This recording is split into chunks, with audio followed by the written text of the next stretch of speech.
मैं doctor Radha Mohan Singh, associate professor, department of commerce, GB college Ramgarh, Kaimur में कार्यरत हूँ। छात्रों, आज हम लोग BCom part 3 honours 7th paper ITA की चर्चा करेंगे। ये चर्चा का हम लोगों का विषय होगा practical problem of income from other sources. पूर्व के क्लासेज में भी हम लोगों ने प्रैक्टिकल प्रॉब्लम सॉल्व किया है। आज पुनः कुछ और प्रॉब्लम का सॉल्यूशन लेकर हम आए हैं आपके पास और आपसे उम्मीद रखेंगे कि आप बुक अपने साथ रख करके इस सॉल्यूशन को ध्यान से देखेंगे। यह बुक है doctor S.P. Mehrotra and doctor S.P. Goyal, साहित्य भवन पब्लिकेशन की है और मेहरोत्रा साहब से कॉमर्स का हर विद्यार्थी, स्पेशली बिहार यूपी का विद्यार्थी परिचित है। तो यह प्रश्न है, प्रॉब्लम नंबर 24 है। तो इसमें है कि mister P has the following investment in the previous year ended on 31st March 2019। इसमें है, पहला है कि 11,000 सेंट्रल गवर्नमेंट सिक्योरिटीज, दूसरा ₹36,000 10% टैक्स फ्री कॉमर्शियल सिक्योरिटीज, तीसरा 3,600 received interest on tax free public limited company securities। इस तरह से करके कई सिक्योरिटीज के बारे में दिया गया है और लास्ट में प्रश्न पूछा जा रहा है कि find out his taxable income from interest on securities under the head income from other sources for the assessment year 2019-20। यानी इनकी, चूंकि जैसा कि हम जानते हैं कि इंटरेस्ट ऑन सिक्योरिटीज जो है वो इनकम फ्रॉम अदर सोर्सेज के अंतर्गत आता है, जो 5 है। इसके पहले और वह इतिहास बन चुका है। जब हम लोग पढ़े या जब बाद पढ़ाए तो उसमें 6 हेड था, उसमें यह एक अलग हेड था, interest income from interest from securities. लेकिन अब इसको इनकम फ्रॉम अदर सोर्सेज में ही सम्मिलित कर दिया गया है। इसलिए अब हम इसी की चर्चा करेंगे। तो उसमें specially income from other sources में इंटरेस्ट ऑन सिक्योरिटीज को कैसे ट्रीट करेंगे, इस क्वेश्चन में इसका सॉल्यूशन हम लोगों को करना है। तो इसमें हमारा वही हेडिंग रहेगा कि computation of taxable interest on securities, क्योंकि अब इसमें हमसे प्रश्न पूछा ही जा रहा है कि इंटरेस्ट ऑन सिक्योरिटीज के बारे में वह कैलकुलेट करके आप बताइए। और टोटल जो भी आइटम्स हैं सारी सिक्योरिटीज ही दी गई हैं, इसीलिए हमने अदर सोर्सेज नहीं लिखा है, क्योंकि सिर्फ सिक्योरिटीज के बारे में हमें बताना है। For the assessment year 2019-20। पहला हमारा होगा जो क्वेश्चन के अनुसार कि ₹11,000 10% गवर्नमेंट सिक्योरिटी, वह है 1,100। दूसरा है 36,000 10% टैक्स फ्री कॉमर्शियल सिक्योरिटी। क्योंकि जो गवर्नमेंट सिक्योरिटी होती है उसको ग्रॉस अप नहीं किया जाता है, इसलिए जितना है उतना ही लिख दिया गया है। लेकिन यह जो दूसरा हमारा आइटम है यह टैक्स फ्री कॉमर्शियल सिक्योरिटीज है, इसलिए इसको ग्रॉस अप किया जाएगा। यह है 36,000 और 10%। तो वैसी स्थिति में ग्रॉस अप करने के लिए हम करेंगे कि 3,600 into 100 divided by 90 तो बराबर 4,000। तो 4,000 हो गया। इसके बाद यह ग्रॉस अप करने के बाद, पहले वैसे तो है 3,600, लेकिन इसको ग्रॉस अप किया गया तो ये आ गया 4,000। तीसरा है interest received on tax free public limited companies security, यह है 3,600। यह ग्रॉस अप करके ये भी आया 4,000। तो इसके बाद है चौथा है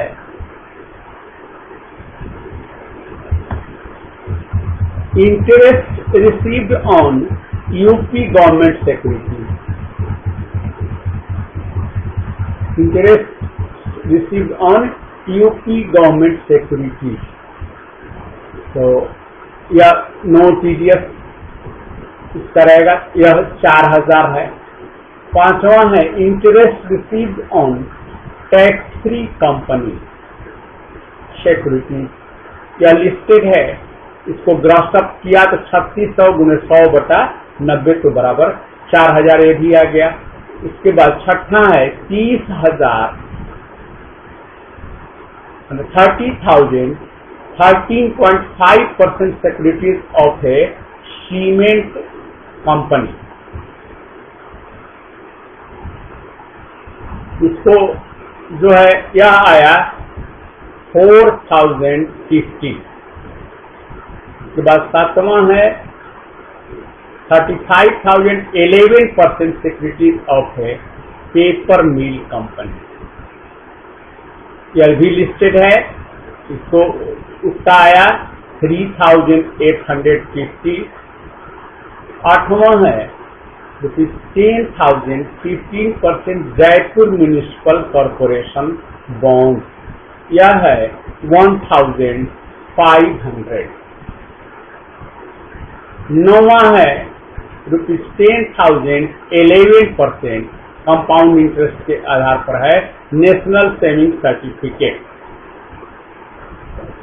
इसका आया 1,221। अब इस सबका हम टोटल करेंगे तो टोटल हमारा आया 27,721। यह हमारा टोटल है।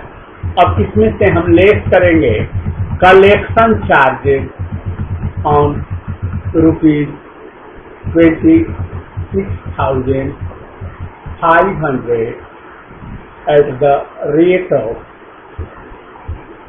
1.5%। यह आया 398। इसको हमने घटाया 27,721 में से 398 को घटाया तो हमारा आया 27,327। यही हमारा हो गया interest on security.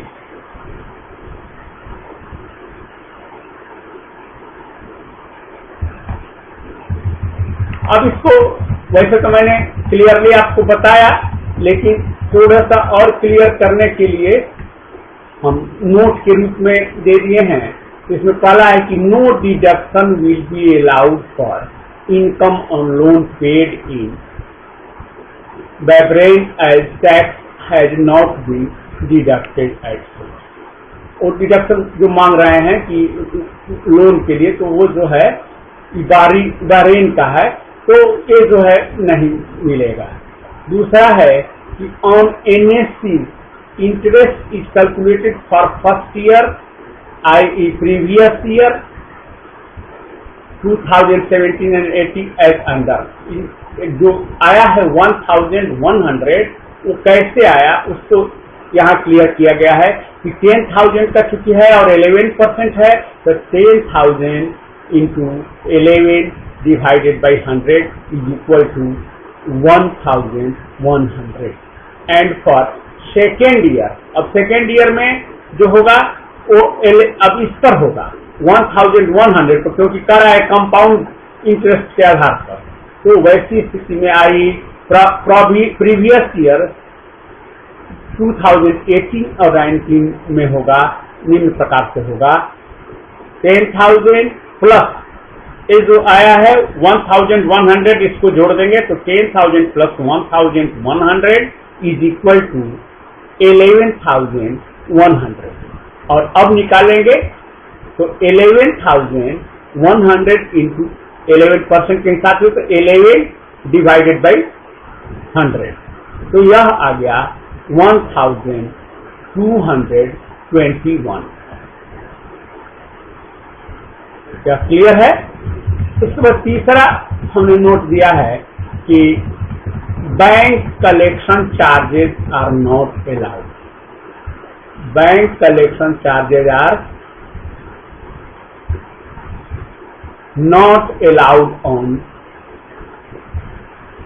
saving certificate as interest on them has not actually been received, but it is only due every year and will be paid on maturity। क्योंकि maturity पर ही होता है, प्रत्येक वर्ष तो आपको करना नहीं है, तो इसलिए जो है उसको ध्यान में, बैंक कलेक्शन चार्जेस को ध्यान में नहीं रखा गया है। अब छात्रों, अब हम लोग चर्चा करेंगे प्रॉब्लम 26। मैं कोशिश कर रहा हूं कि मैक्सिमम प्रॉब्लम को मैं सॉल्व कर दूं। हालांकि जैसा कि मैंने आपको पहले भी बताया है कि सभी प्रॉब्लम को सॉल्व करना संभव नहीं हो पाएगा।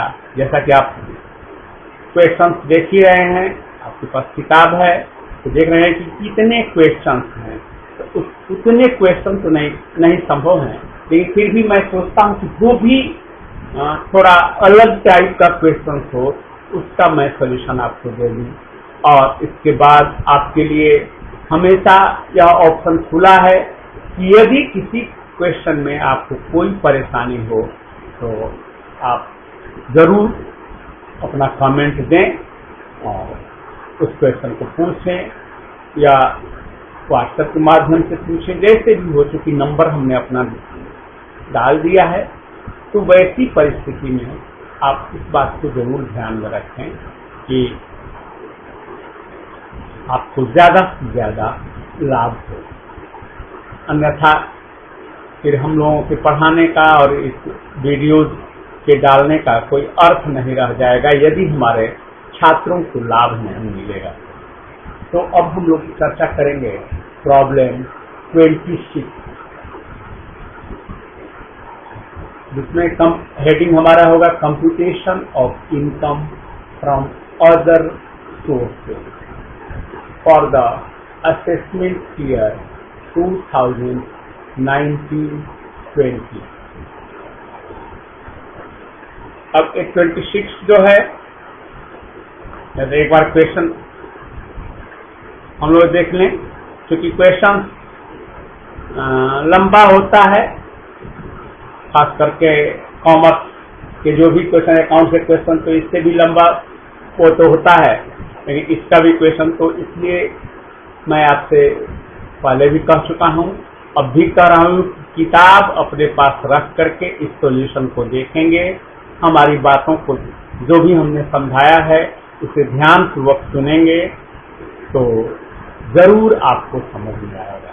तो थोड़ा सा क्वेश्चन हम लोग देख लें। Mister Ranu A residence individual submits the following particulars of income for the previous year ended March 31, 2019. Dividend from REC International Limited with gross 4,800 वगैरह वगैरह दिया है। लास्ट में जो है पूछा जा रहा है कि determine the income chargeable under the head income from other sources for the assessment year 2019-20।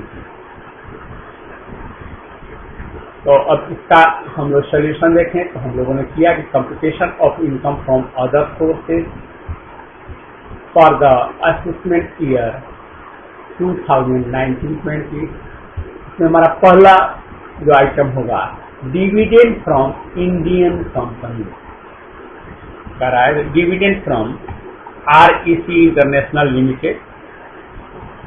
तो यह चूंकि इंडियन कंपनी का डिविडेंड है इसलिए एग्जाम्प्ट होगा। जैसा कि हम लोग पूर्व में पढ़ चुके हैं कि कुछ ऐसे आमदनी है जो एग्जाम्प्ट होती है, जो टैक्स के दायरे में नहीं आती है, तो यह एग्जाम्प्ट होगा। दूसरा है विनिंग फ्रॉम लॉटरी। इसमें है 70,000 प्लस 30,000 बराबर 1 लाख। तीसरा है winning from card game. Card game से जो इसको जीता है वह है 23,500। के बाद चौथा है interest on securities not gross out, यह है 20,570। तो इसको ग्रॉस अप नहीं करना है, तो ये तीन ही आइटम को हमें जोड़ना है।